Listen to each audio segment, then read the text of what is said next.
It started at 3 a.m. While you were sleeping, the heartbeat of the global financial system skipped a beat. They won't report this on the morning news. The talking heads are too busy discussing the latest celebrity scandal or the color of the president's tie. But the data is there, staring us in the face. The repo market froze. For 17 minutes, the overnight lending mechanism, the plumbing that keeps every bank in the Western world from drying up, went no bid. Do you understand what no bid means? It means there were no buyers. It means the collateral that underpins your pension, your 401k, and your bank savings account was, for 17 minutes, worthless. Why did this happen?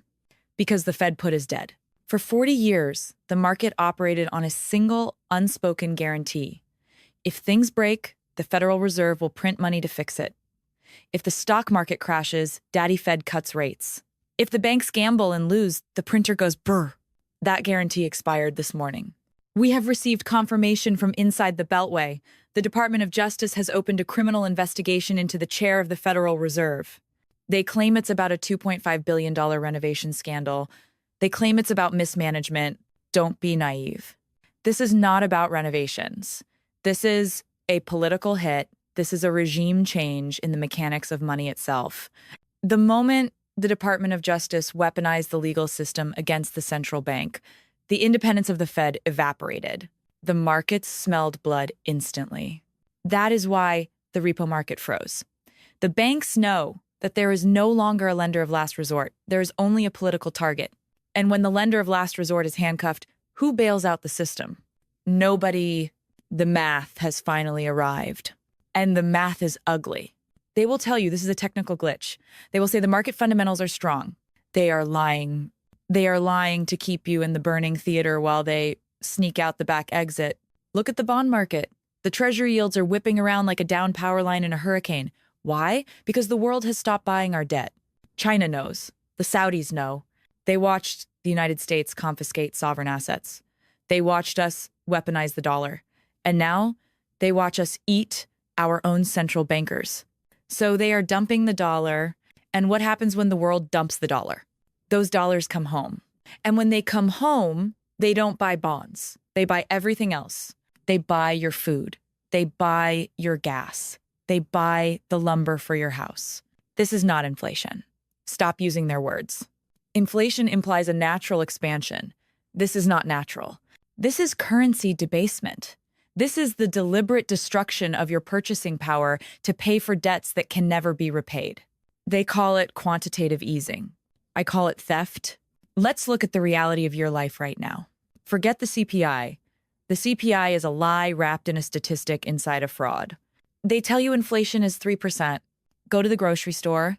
Look at the price of beef. 2 years ago, you could feed your family steak on a Friday night. Today, you are looking at ground chuck. Tomorrow, it will be meat product. This is called substitution. It is one of the oldest tricks in the bureaucratic playbook. When the price of the thing you actually want goes up, they remove it from the basket and replace it with something cheaper. They say, look, the price of dinner hasn't gone up. No, the price hasn't gone up.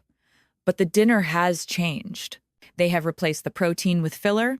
They have replaced the quality with garbage. They are erasing your standard of living and calling it price stability. And it is happening everywhere. Look at your insurance premiums, up 40%. Look at your property taxes, up 30%. Look at the cost of shipping a container across the ocean. We have reports from the Red Sea. The insurance premiums for war risk have jumped from 0.6% to 2%. That sounds small. It is not small.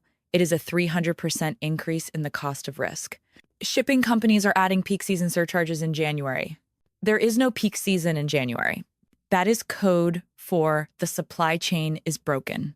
The ships are going around Africa because the Red Sea is a kill zone. Do you know what that does to the math of just-in-time delivery? It kills it. Just-in-time is dead. If you are running a factory, you can't rely on parts arriving tomorrow. So you have to hoard them. You have to buy inventory for 6 months. That costs money. That ties up capital. And where does that cost go? It goes to you. The consumer is the bag holder. You are always the bag holder. But the cost of goods is just the beginning.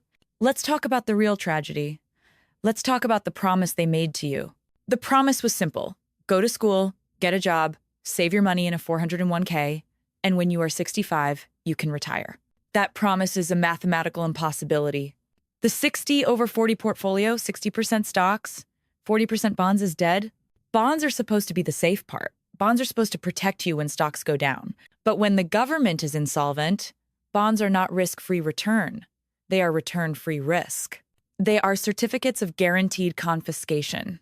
And stocks? The stock market is not an economy. It is a measurement of liquidity. It is a graph of how much ink the Fed has in its printer. And now the printer is jammed. So what happens to your retirement? I want you to listen to me very carefully. The Pension Benefit Guaranty Corporation, the PBGC, is the government entity that insures your pension. It is broke. The actuaries know it. The insiders know it. They have billions in liabilities and millions in assets. The math is terminal. So what will they do when the pension funds start collapsing? They will not let them fail. That would cause a revolution. They will save them. And this is the trap. They will introduce a new program.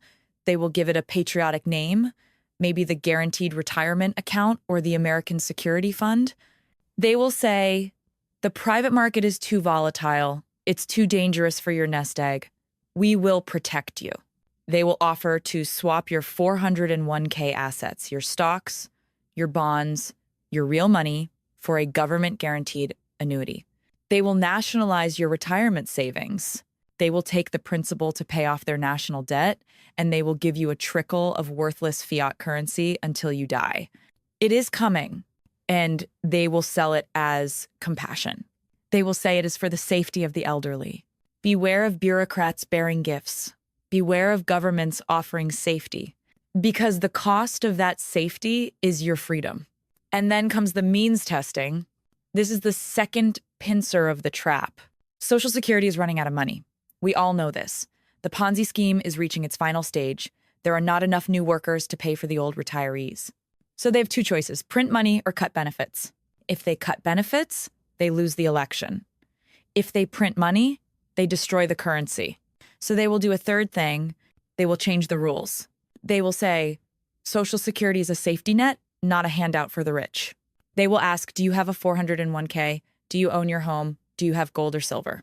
If the answer is yes, they will reduce your check. They will punish you for preparing. They will turn the prudent into the pariahs. They will pit the poor against the prepared. This is the class warfare of the 21st century, not labor versus capital, but the dependent versus the independent. And the tragedy is already visible on the streets. Look at who is driving your Uber. Look at who is bagging your groceries. It's not the teenager earning pocket money anymore. It is the 75-year-old grandmother. They call it unretirement. What a sickening euphemism. It's not unretirement. It is serfdom. It is the destruction of the golden years. These people played by the rules. They saved. They trusted the system. And the system inflated away their savings, crashed their pensions, and sent them back to work until they dropped dead. This is the human cost of the Ponzi scheme. It's not just numbers on a screen. It is the exhaustion in the eyes of a generation that realized too late that the safety net was a hologram. And it creates a generational war. The young look at the old and say, you stole our future. You bought houses for $30,000 that are now worth $1 million. You voted for the debt. The old look at the young and say, we worked hard. We deserve our benefits. Both are victims of the same thief.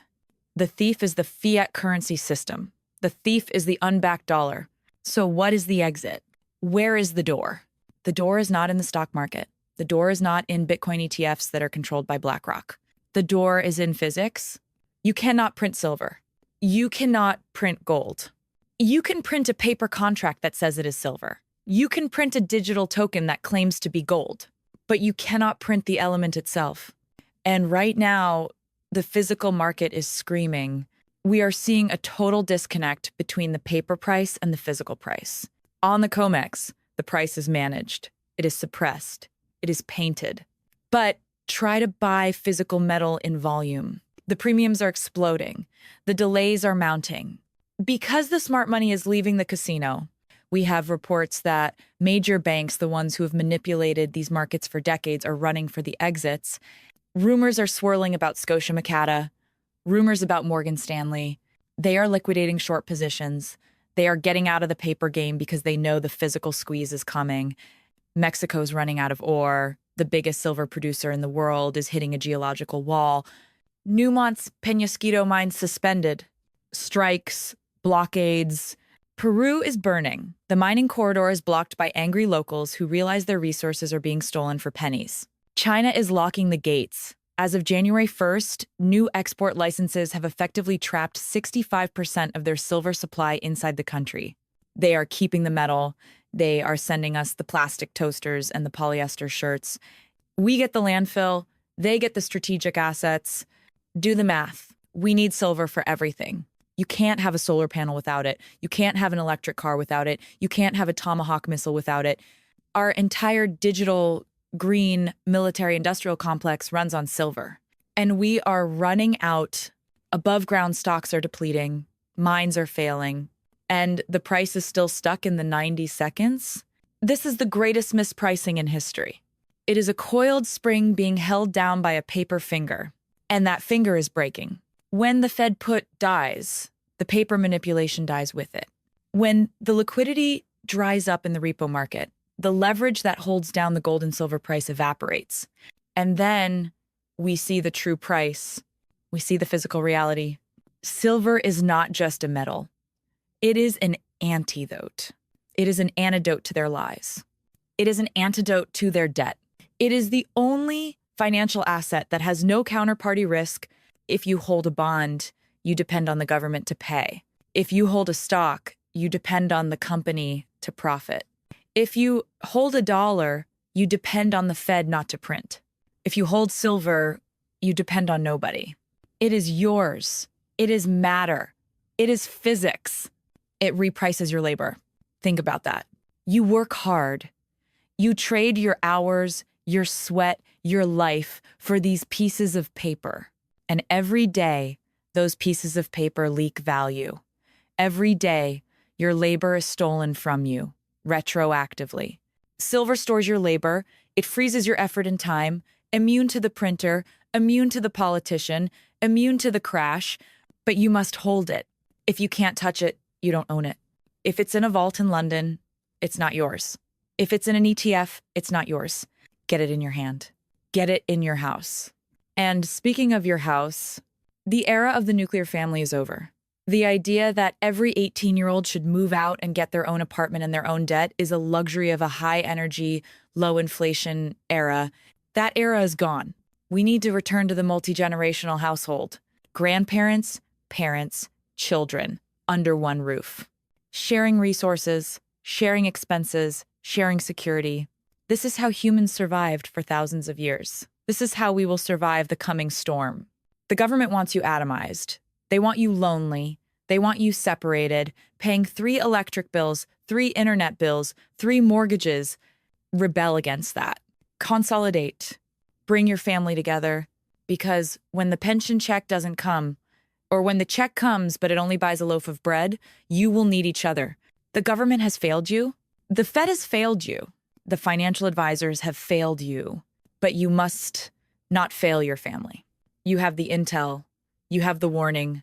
The repo market is the canary in the coal mine, and it just died. The DOJ investigation is the nail in the coffin of the Fed's independence. The supply chain is shattering. The trap is set. Don't step into it. Get out of their paper. Get into real assets. Don't wait for the official announcement. By the time they admit it on the news, the doors will be locked. The ATMs will be empty. The websites will be down. You have a narrow window of time. Use it. Look at the people around you. Look at your children. Look at your parents. They are counting on you to be the rational one. They are counting on you to see through the fog. Do not be paralyzed by fear. Fear is their weapon. Action is your shield. Do not despair. Prepare. You are the safety.